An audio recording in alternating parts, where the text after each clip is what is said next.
तो कैसे हैं आप लोग? आशा करता हूँ बहुत अच्छे होंगे, घर पे होंगे और स्वस्थ होंगे। तो आज की इस वीडियो में हम लोग Bihar board class 12 Hindi 100 marks के एक नए चैप्टर को शुरू करने वाले हैं, जिस चैप्टर का नाम है ओ सदा नेरा, जो लिखा गया हुआ है जगदीश चंद्र माथुर के द्वारा। और ये चैप्टर नंबर 7 है। इससे पहले भी मैं कई सारे चैप्टर का वीडियो बना करके अपलोड कर चुका हूँ। अगर अभी तक आप लोग वो वीडियो नहीं देखे हैं तो कृपया करके प्लेलिस्ट में जाइए, हिंदी फॉर 2021, और सभी वीडियो को देख लीजिए ताकि घर बैठे बैठे आप बोर्ड एग्जाम की तैयारी अच्छे से कर सके। और आज के इस वीडियो में हम लोग ओ सदा नेरा के सारांश को समझने वाले हैं। बहुत ही इंपॉर्टेंट चैप्टर है, बार बार इस चैप्टर का सारांश जो है सो बोर्ड एग्जाम में पूछा जाता है, इसीलिए इस चैप्टर को थोड़ा अच्छे से पढ़िएगा। तो चलिए वीडियो को शुरू करते हैं और समझते हैं ओ सदा नेरा के सारांश को। लेकिन उससे पहले मैं आपको बता दूं कि अगर आप बोर्ड एग्जाम की तैयारी कर रहे हैं और 2021 में आप बोर्ड एग्जाम देने वाले हैं, तो आपके लिए मैं इंग्लिश 100 मार्क्स और हिंदी 100 मार्क्स का स्टडी मटेरियल तैयार कर चुका हूं, जो आपको पीडीएफ के रूप में मिलने वाला है। अगर आप इस नोट्स से तैयारी करते हैं तो बोर्ड एग्जाम में आप अच्छा खासा नंबर लेकर के आ सकते हैं। और इस नोट्स को पढ़ने के बाद आपको किसी भी तरह के नोट्स या फिर गेस्ट पेपर को पढ़ने की जरूरत नहीं पड़ेगी। अगर आप इसे खरीदना चाहते हैं तो इसके लिए आपको 180 रुपया पे करना होगा। इंग्लिश का चार्ज 100 रुपया और हिंदी का चार्ज 80 रुपया है। आप हमें 8083216409 पे पेटीएम या फोन पे या गूगल पे के द्वारा पेमेंट कर सकते हैं और उस पेमेंट का फोटो लेकर के व्हाट्सएप पे भेज दिए। यही है व्हाट्सएप नंबर 8083216409, और व्हाट्सएप पे ही आपको पीडीएफ मिल जाएगा। तो चलिए हम लोग चैप्टर को शुरू करते हैं और समझते हैं ओ सदा नेरा के सारांश को। जगदीश चंद्र माथुर ने ओ सदा नेरा में परतंत्रता का काल, नील्हे किसानों पर अत्याचार, तिनकठिया प्रथा, महात्मा गांधी का संघर्ष और बिहार की तत्कालीन स्थितियां, गरीबी, बंधुआ मजदूरों के हालात, साथ ही गंडक का तांडव और उनके किनारे बिखरी संस्कृति पर बड़े विस्तार से प्रकाश डाला है। अब आप लोग इसी से समझ गए होंगे कि इस चैप्टर में जो लेखक जगदीश चंद्र माथुर है वो क्या कहना चाहते हैं। तो इस चैप्टर में जो है सो जगदीश चंद्र माथुर जो बहुत ही विस्तार से डिस्कस करते हैं कि गुलामी का दौर कैसा था, लेकिन और खास करके चंपारण में कैसा था। क्योंकि आप सबको मालूम होनी चाहिए कि बिहार में जो है सो चंपारण में अंग्रेजों का बहुत ही ज्यादा जो है सो अत्याचार था। तो उसी चीज को बताने की कोशिश यहाँ पे जगदीश चंद्र माथुर कर रहे हैं कि उस गुलामी का दौर जो है सो कैसा था। यही यही नहीं, नील्हे अफसरों का अत्याचार यहाँ पे रखिएगा, नील्हे किसानों पर अत्याचार ने, नील्हे अफसरों का अत्याचार जो है, यानी कि जो अफसर हुआ करते थे, यानी कि गोरे अफसर, और वो जो है सो नील के लिए स्पेशली जो अफसर हुआ करते थे, यानी किसानों पे जोर जबरदस्ती करके जो है सो नील की खेती करवाया करते थे। तो वो अफसर का किस तरह से जो है सो किसानों पर अत्याचार हुआ करता था, उस चीज के बारे में यहाँ पे जो है सो लेखक डिस्कस करते हैं। तिनकठिया प्रथा के बारे में डिस्कस करते हैं। अब तिनकठिया प्रथा की यह खेती, इसमें क्या होता था कि जो अंग्रेज का हुकूमत ही था उस समय, अंग्रेज शासन क्या करता था, तो अंग्रेज का अफसर आता और जो सो किसानों को मजबूर करता नील की खेती करने पर। अगर किसी किसान को 20 कट्ठा जमीन है तो उस 20 कट्ठा जमीन पे जो सो कहता कि तुम 17 कट्ठा पे जिसकी खेती करना चाहते हो करो, लेकिन 3 कट्ठा पे जो है सो तुमको किस चीज की खेती करनी होगी? नील की खेती करनी होगी। जबरदस्ती जो है सो नील की खेती जो है सो करवाई जाती थी। तो उसको हम लोग तिनकठिया प्रथा या तिनकठिया खेती कहते हैं। यही नहीं, चंपारण में किस तरह से जो महात्मा गांधी का संघर्ष हुआ था और बिहार की स्थिति उस समय जो है सो क्या थी। यही नहीं, उस समय गरीबी, कैसे लोग गरीबी में अपनी जिंदगी जी रही थी, और जो बंधक बनाए गए मजदूर थे उसकी क्या हालत थी। इन सारी चीज के बारे में जो है सो जगदीश चंद्र माथुर जो है इस चैप्टर में डिस्कस करते हैं, बात करते हैं। साथ ही गंडक का तांडव और उसके किनारे बिखरी संस्कृतियों पर भी विस्तार से बात करते हैं कि गंडक का तांडव किस तरह से आप देखने को मिल रहा है कि गंडक जो है सो लोगों को तहस नहस करके रख देता है। बाढ़ आप लोग देखे होंगे, इस साल भी जो है सो चंपारण में बहुत ही ज्यादा जो सो तबाही मचाया था गंडक जो है। तो और यही नहीं कि गंडक के किनारे जो किस तरह से बिखरी हुई संस्कृति है, इन सारी चीजों पे जगदीश चंद्र माथुर जो है सो इस चैप्टर में बहुत ही विस्तार से बात करते हैं। चलिए आगे देखते हैं।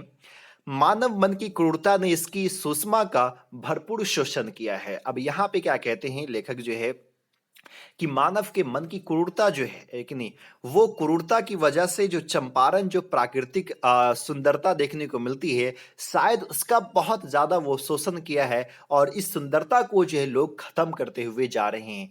अब कैसे खत्म करते जा रहे हैं, तो लेखक कहते हैं कि इस इलाके में यानी कि चंपारण इलाके में जो है सो पेड़ों की अंधाधुंध कटाई हो रही है और इस कटाई को देखते हुए लेखक बहुत ज़्यादा भयभीत भी है।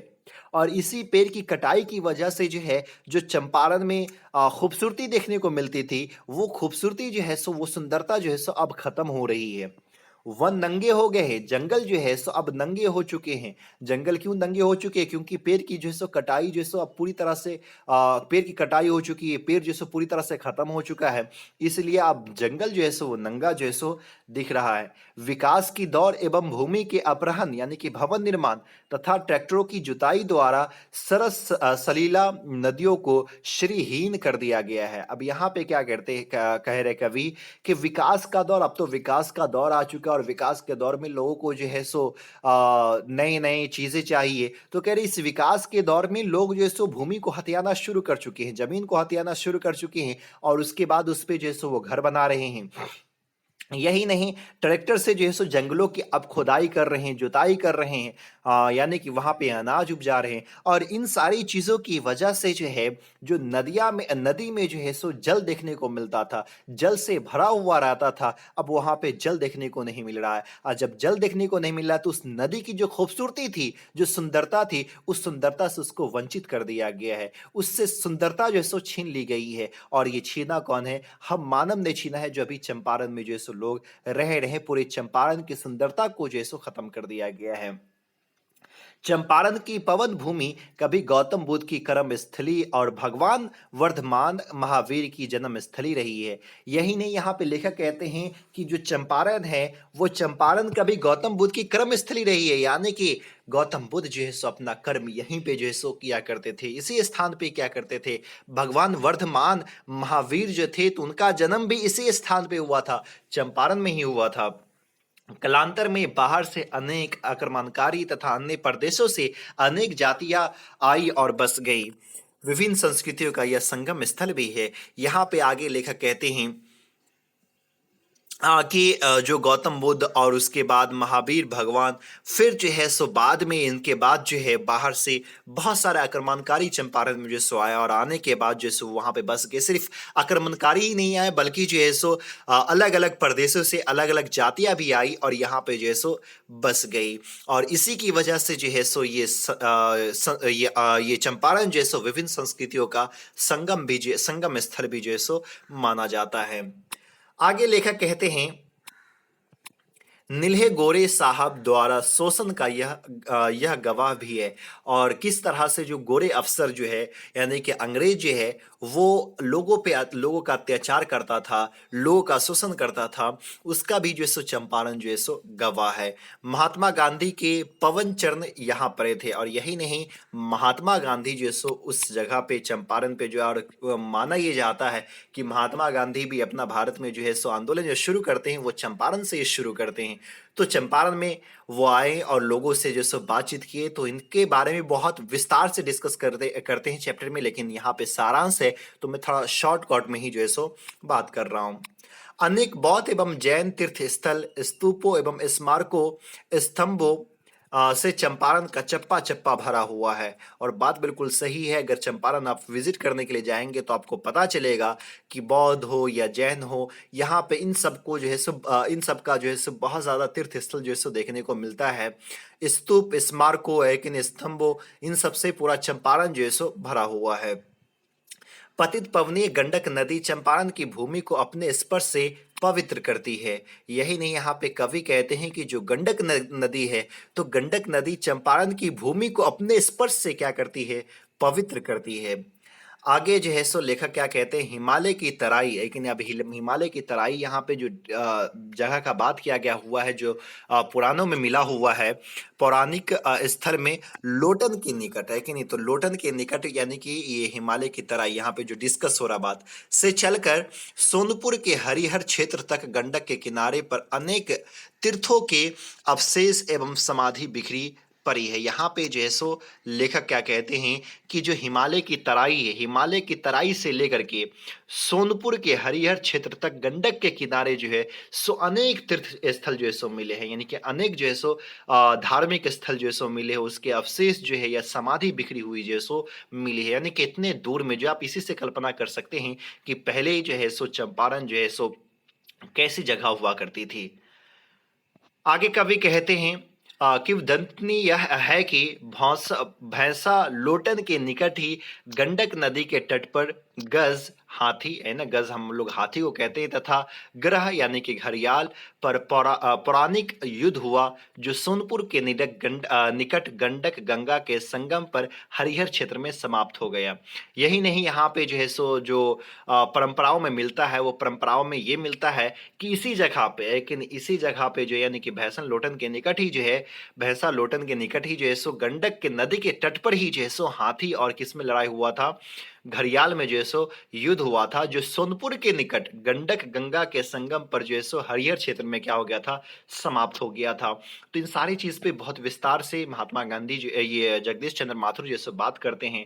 लेखक गंडक गंडक घाटी योजना द्वारा निर्मित नहर तथा बराज के गर्भ में विकास की अलौकिक किरण का जो है सो दर्शन कर रहा है। अब यही नहीं, लेखक इन बात को भी डिस्कस कर रहे हैं कि उस जमाने में, उस समय में गंडक नदी के योजना द्वारा वहां से जो निर्माण किया गया था नहर और बराज जो है, उसके द्वारा जो है सो किस तरह से वहां के किसानों का विकास हुआ करता था, वो जो है सो लेखक जो है सो कल्पना कर रहे हैं कि किस तरह से नहर बनाया गया था, किस तरह से बराज बनाया गया था और लोग उससे जो है सो सिंचाई करते थे। इन सारी चीज का बहुत अच्छे से डिस्कस करते हैं। नहरों में उसे नारायण की भुजाओं के दर्शन हो रहे हैं और उसे गज और ग्रह के युद्ध का यहीं पर अंत होता अनुभव हो रहा है। नहरों तथा बराज के अभूतपूर्व निर्माणों के लिए जिसे लेखक भगवान का नूतन विराट रूप कहता है, इंजीनियरों, विश्वकर्मियों तथा मजदूरों को नमन यानी कि नमस्कार भी करता है। यानी कि लेखक जो है, जो गंडक से जो सो नहरें जो निकली हुई थी, उस नहरें को देख करके लेखक बहुत ही परेशान हो रहे हैं, अचंभे में है कि ऐसा नहर कैसे बनाया जा सकता है। तो यहाँ पे लेखक कहते हैं कि ये नहर जो है ना, ये नहर जो अब बराज जो बनाया गया हुआ, ये भगवान का एक आधुनिक रूप है। इसका तो डिस्कस करते ही साथ में जो इंजीनियर ने इसको बनाया है, जिसमें मजदूर लगा है, उसको भी जो है सो लेखक जो है सो नमस्कार करते हैं। चलिए आगे अंत में लेखक क्या कहते हैं। अंत में लेखक परम पवनीय गंडक को ओ सदा नीरा, ओ चक्रा, ओ नारायणी, एक नहीं, ओ महागंडक आदि अनेक नामों से संबोधित कहते हुए कहता है कि दिनहीन जनता इन नामों से तेरा गुणगान करती रही है। यानी कि अभी गंडक को हम लोग गंडक के नाम से जानते हैं, लेकिन पहले जो है पुराणों में जो नाम मिला करता था, वो सदानीरा, ओ चक्रा, ओ नारायणी, तो लेखक जो है इन सभी नामों से जो है सो उसको पुकारता है और अंत में ये बातें कहता है, ओ गंडक एकिनी, ओ सदानीरा, ओ चक्रा, ओ नारायणी, ओ महागंडक। इस नाम से उसको पुकारते हुए कहता है, क्या कहता है कि लोग जो है सो दिन ही लोग जो है सो इस नाम से तुमको पुकारता ही रहा। कोई गंडक कहा, कोई सदानीरा कहा, कोई ओ चक्रा कहा, कोई जो है सो महागंडक कहा, लेकिन तेरा निरंतर चंचल धारा ने सदा उनके पुष्पों एवं तीर्थों को ठुकरा दिया, अर्थात तेरी बाढ़ ने उसे त्रस्त करती रही, उनके भावनाओं एवं संपत्ति को नष्ट करती रही। लेकिन गंडक को तो इस नाम से सब पुकारता ही रहा, लेकिन गंडक में जो बाढ़ आता है, तूफान आता है, उस तूफान की वजह से जो है, उस बाढ़ की वजह से जो है लोगों को जो है सो परेशान करके जो सो रख दिया है, उसके भवनों संपत्ति को क्या कर दिया है, नष्ट कर करके जो है सो रख दिया है। तो इन सारी चीज का जो है सो लेखक जो है बात करते हैं कौन से चैप्टर में, ओ सतनीरा में। उम्मीद करता हूं ये वीडियो आपको अच्छा लगा होगा। अगर अच्छा लगा तो प्लीज लाइक कीजिए, ज्यादा से ज्यादा शेयर कीजिए और हमारे चैनल पर अगर पहली बार आए हैं तो प्लीज चैनल को सब्सक्राइब कीजिए। फिर मिलते हैं अगले वीडियो में, तब तक के लिए बाय।